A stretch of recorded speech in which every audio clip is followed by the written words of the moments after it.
Welcome to the Happy Mindset, episode 120. Today's episode is called Ikigai. Ikigai is a Japanese term. It's a concept that will help you to find your life's purpose, your life's meaning. There's 4 different areas that this helps you to identify and clarify, and it's in the intersections that you discover what you're meant to be doing. So the first bubble is finding what you love. Second bubble is finding what you're good at. The next bubble is what you can get paid for. And then finally is what the world needs. So I came across Ikigai a few years ago when I was trying to identify a need in the marketplace for a business I wanted to create. I was thinking of the Happy Mindset as a business back then. From doing that exercise, it helped me to an extent, but I was still kind of confused about what was my purpose. How could I actually create something that the world needs? It wasn't very evident to me even after doing that.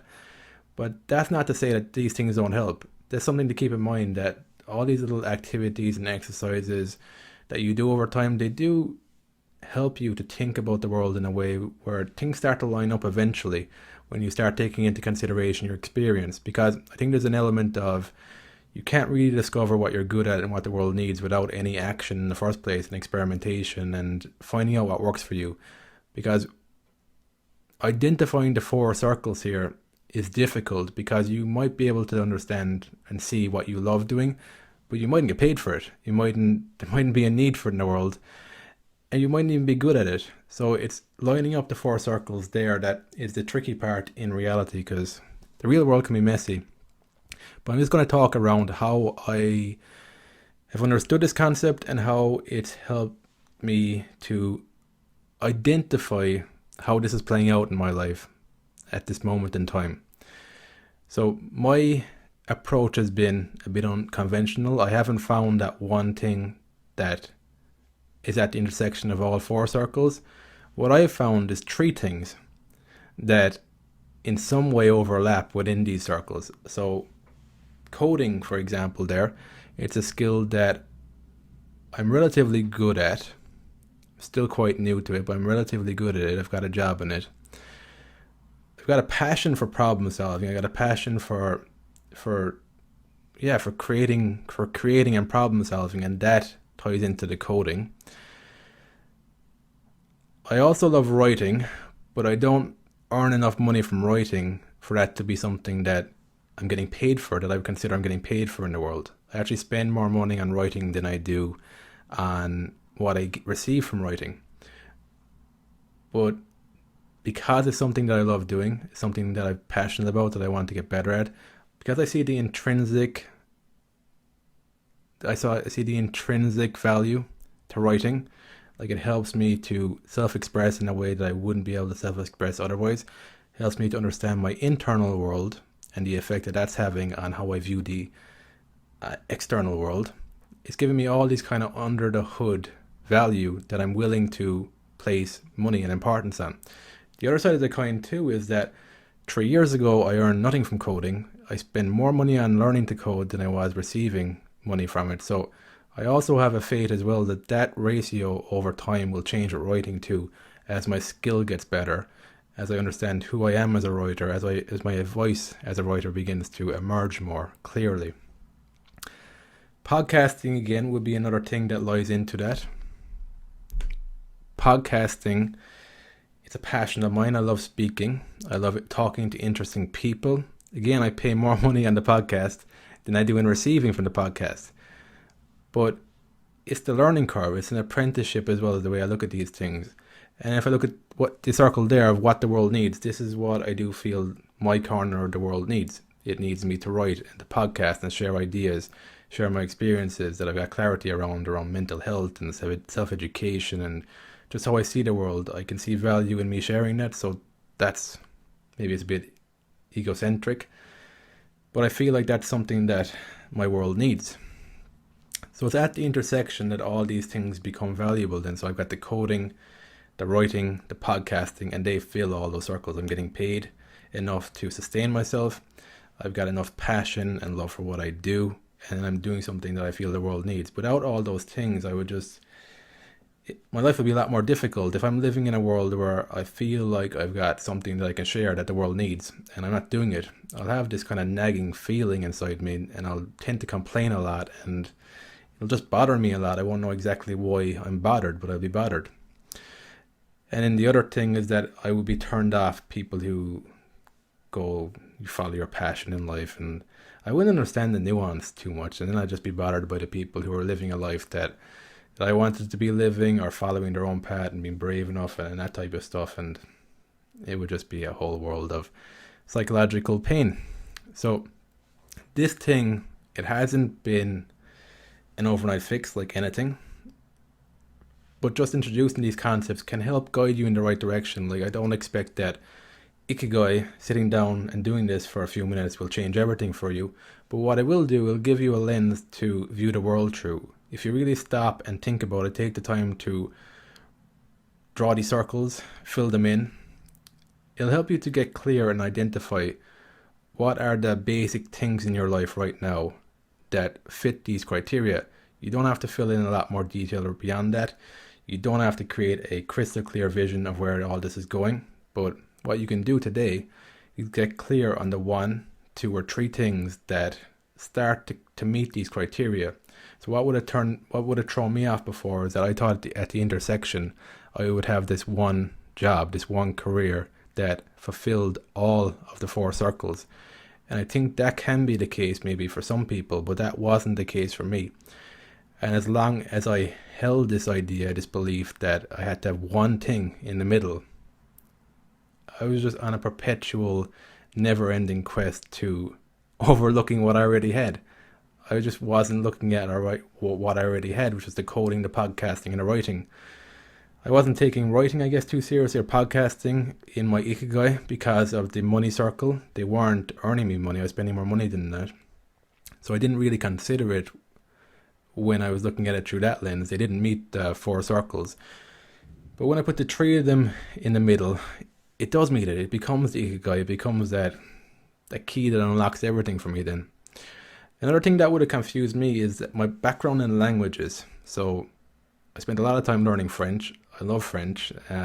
Love learning languages and speaking to new people in different cultures and just learning about how they see the world. Like, I'm fascinated by language and how that influences what we can see, how we interact with each other, and just even the sound of it. I think it's amazing too that you can meet somebody who talks to you in a language you don't understand. They're making all these weird sounds, and you can find a way to learn how to do the same thing and communicate with them. That's what I find fascinating with languages, is that's something that we can do. That's the joy in learning there, that you can unlock something that a few years previously was magic to you. It's the same thing with programming as well. When I started doing that, knew nothing about computers. Very little anyway. It's just a magic box to me. I didn't even know that they understood languages. I didn't know what their language was. If I was looking at binary code, 1s and 0s, I had no idea what that meant. And today, I have a little bit of an understanding. I know that 1 means on and 0 means off, and there are electric signals that are being sent to the computer. If we're going to go more deeper into that, I start to get lost. But I've got a high level of it. I've got a level of abstraction from it. I can understand it in the abstract, the simple process. I don't necessarily understand the minutiae all the time, but I've got a way of thinking about it in a way where it's not magic anymore. It's the same thing, I guess, with the mind as well. When I didn't have any vocabulary around the mind, it was very difficult to deal with things, because it was very hard for me to take personal responsibility in my life when I didn't have any understanding how the mind worked.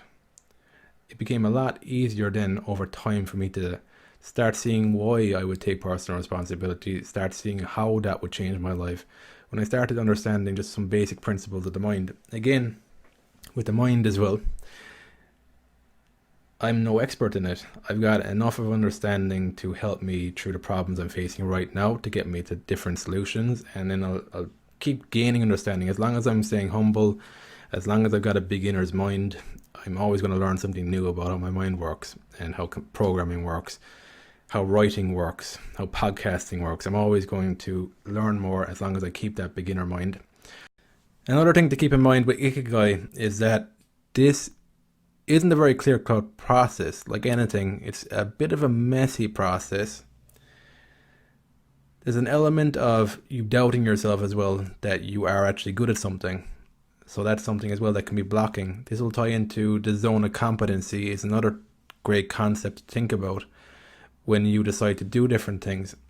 So the zone of competency is staying in your own lane pretty much. So you're identifying what you're strong at and you're sticking to that over the long term. So as a generalist, that zone of competency can be quite complex as well to navigate in your own mind when you don't see yourself as a specialist, when you haven't got this affinity for just one subject matter. How I've navigated over the years, again, it's just been an experimentation process. So because of my nature, I've been drawn to languages, psychology, I've been drawn to a lot of different things. It's only been the last year that I've started to question the skills on top of all these interests, which led me to the coding, writing, and podcasting. But all I had to do was pay attention to what I've been doing the last year for me to identify that. So that tied into the experience. So I couldn't predict that beforehand, that these three skill sets would emerge from all my interests, like philosophy, psychology, languages. There's so many interests under the hood, but when you start identifying at a skill level, then I think that's where things can click. What can block you is what are you good at. So if somebody's asking me right now, what's my zone of competency, I would say coding, podcasting, and writing. But that's not to say I'm an expert. That's just that's where I'm genuinely interested in. That's where I'm genuinely progressing with my life. That's a better way to think about that question, what are you good at, than I used to think about it in terms of expertise. And I used to feel like a bit of an imposter saying that I'm good at something. So that was a bit of a minefield. But if you reframe that and go, what are you genuinely interested in? Because what you're genuinely interested in, you'll generally get better at over time anyway. So satisfaction, feeling of uneasiness. So yeah, it's a messing process. I was just reading the diagram there, the Ikigai. Satisfaction, but feeling of uselessness. So that is actually in the circle of what you're good at. And that's quite a good description. Satisfaction, but feeling of uselessness. So yeah, that little definition would actually describe the process for me. I get a lot of satisfaction for progressing with these skills, but I often feel useless, especially at the beginning. I feel really, really useless as a programmer starting off. There's a lot of imposter syndrome that goes on with programming to begin with. With writing as well, you often feel useless as well when you're writing posts and it's like nobody's reading them and you're getting no interactions, you're getting very few likes or comments. You don't really know whether your thoughts are any way valuable to anybody. It's just over the years you get a few comments here or there. It's been a slow burn for me anyway, and but that can add as fuel over time as well. So Ikigai can generally help you to identify the skills. Then a little bit beyond that is the emotion and personality. So this is another two things that will help you to really get crystal clear on what you're good at. So with the personality and the emotions, like any skill that you're going to try and master over time, it is going to bring up frustration, it's going to bring up overwhelm, imposter syndrome. It's going to bring up a lot of emotions to deal with. A lot of actually the mastery process is how you deal with those emotions, how you still stay consistent, how you keep your mind open to learning, how you're able to chunk it day by day. You learn a little bit more every day. You've got that long-term process, that delayed gratification instead of instant gratification. These are all psychological things. There's a lot of psychology into actually mastering a skill and sticking to that path, especially when you're also got the obstacle of distraction in your environment, of people who seem to be selling quick fix secrets and shortcuts to success, and it feels like maybe they have the right answer. But I found over time, as long as I've been sticking at this, generally that those things get found out over the long term. They either stand the test of time or they don't, pretty much. And I'd rather focus on building something that will stand the test of time than trying to have shortcuts to success that take up a lot of time but never get you anywhere in the long term. So anyway, so there are the types of feelings that come up, and then the next part is adding your personality into it. So what I found over time is that you actually I have gradually started to discover my true personality from doing these things, from podcasting, coding, And from writing, especially writing, the book helped a lot for me in uncovering what I wanted to do with my life and who I am and how I just interact with the world and stuff, how I want to be interacting with the world. So there are two core elements, the emotion and the personality side, which will act as a way to help you identify as well the skills. Like with writing as well, the more I put my personality into it, the more I get across my opinions right now, the more I actually enjoy writing. What I don't like writing, when I don't like doing it, is like when I'm trying to think about things in a way that will just be accepted by people. It takes me longer to write. It's harder to cut through the noise, and it's just not an enjoyable experience. But the more I can bring my personality to it, the more it becomes simpler, the more I can find my flow, the more I can talk about things that I want to talk about, the more as well there's more of an interconnection between the ideas and different fields I'm studying. There's just more of a flow to it. It's not as compartmentalized, and I'm not looking to be agreed with all the time as well.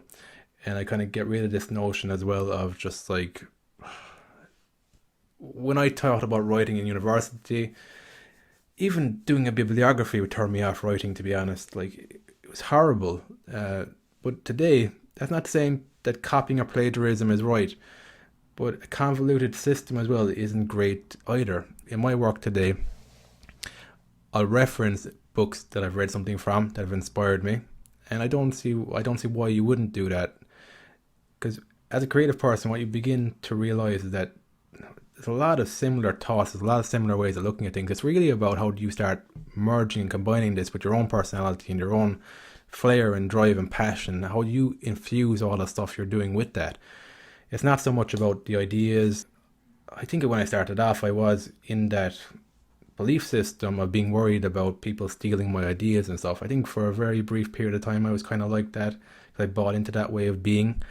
But I just think that's nonsense now. Like, I don't think I've ever met somebody who's genuinely creative, genuinely making an impact, who's bothered about people stealing their ideas or any of that type of stuff. If anything, you'd have to force people to take your ideas. Attention is actually hard to get. So anyway, I'll digress. That's a little bit of a tangent, but that's the other thing with Ikigai to consider that mightn't be overtly obvious from looking at the chart, that your emotion and your personality will be big determinants too in how you start to unlock this pattern for yourself. It's a continuous pattern. Mine might change and evolve over time. Right now, there are the 3 skill sets. I think it probably will remain that way for quite a while, because it's taken me a long time to even get to this place. I think my interests will always be varied and diverse, but as long as you've got a focus, I guess this is the thing for a generalist. You can keep having diverse interests and just look at different things, but have that focus in your skill set. For me, for example, I can't just keep jumping from skill set to skill set, because I'll never get anywhere, even on a practical level financially. If I keep changing field, I'm always starting over at a lower salary all the time. So there's a certain limit to that practically as well. But you can just keep your interests wide, but just focus, pay attention to the key skill sets. And that's it. So that's it. Thanks for listening today. If you want to support the podcast, again, head on over to happymindset.com. There's a coffee icon there. If you want to support the podcast, you click on that. My book, Taking My Life Back, is on my website as well, happymindset.com, in the book section. And the final thing is I'm blogging quite a bit now on Medium. So click on the blog icon, the section in the website, happymindset.com, or go to medium.com. So that's it. Thanks again for listening. And until next time, have fun and enjoy the process.